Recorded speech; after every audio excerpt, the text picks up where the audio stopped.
अथ पातञ्जलयोगसूत्रपाठः समाधिपादः। अथ योगानुशासनं योगचित्तवृत्तिनिरोधः तदा द्रष्टुः स्वरूपे अवस्थानं वृत्तिसारूप्यमितरत्र वृत्तयः पञ्चतयः क्लिष्टाः प्रमाणविपर्ययविकल्प निद्रा स्मृतयः प्रत्यक्षानुमान आगमाः प्रमाणानि विपर्ययो मिथ्याज्ञानम् अथद्रूपप्रतिष्ठं शब्दज्ञानानुपाति वस्तुशून्यो विकल्पः अभावप्रत्ययालम्बन वृत्तिर्निद्रा अनुभूतविषय असंप्रमोषः स्मृतिः अभ्यासवैराग्याभ्यां तन्निरोधः तत्र स्थितौ यत्नोऽभ्यासः स तु दीर्घकालनैरन्तर्य सत्कारासेवितो दृढभूमिः दृष्टानुश्रविक विषयवितृष्णस्य वशीकारसंज्ञा वैराग्यं तत्परं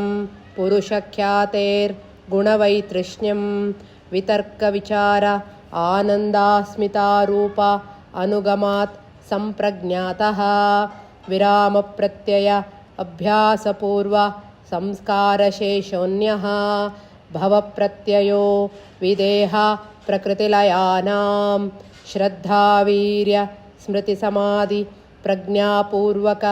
इतरेषां तीव्रसंवेगानाम् आसन्नः मृदुमध्यादि मात्रत्वात् ततोऽपि विशेषः ईश्वर प्रणिधानाद्वा क्लेशकर्म विपाकाशयैर् अपरामृष्ट पुरुषविशेष ईश्वरः तत्र निरतिशयं सर्वज्ञबीजं स पूर्वेषामपि गुरुः कालानानवच्छेदात् तस्य वाचकः प्रणवः तज्जपं तदर्थभावनं ततः प्रत्यक्चेतनादिगमो अप्यन्तरायाभावश्च व्याधिस्त्यान संशयप्रमाद आलस्याविरति भ्रान्तिदर्शन अलब्धभूमिकत्व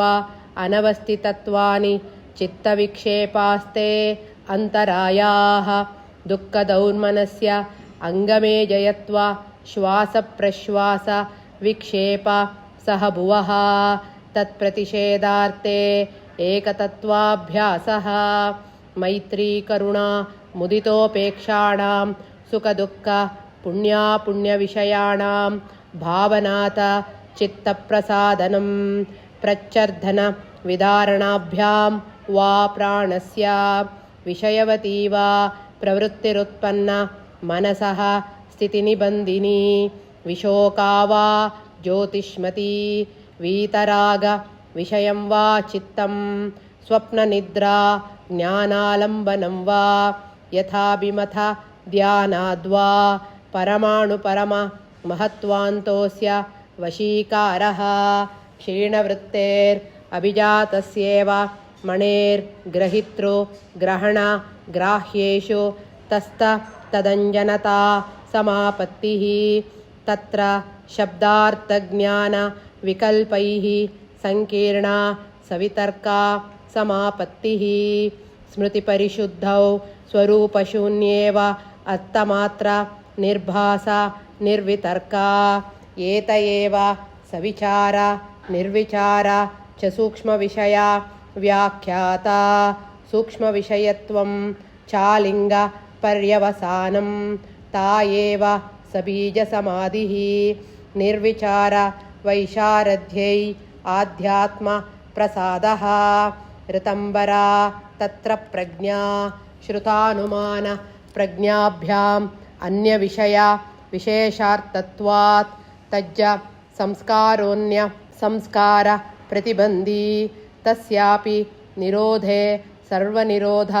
निर्बीजसमाधिः इति समाधिपादः।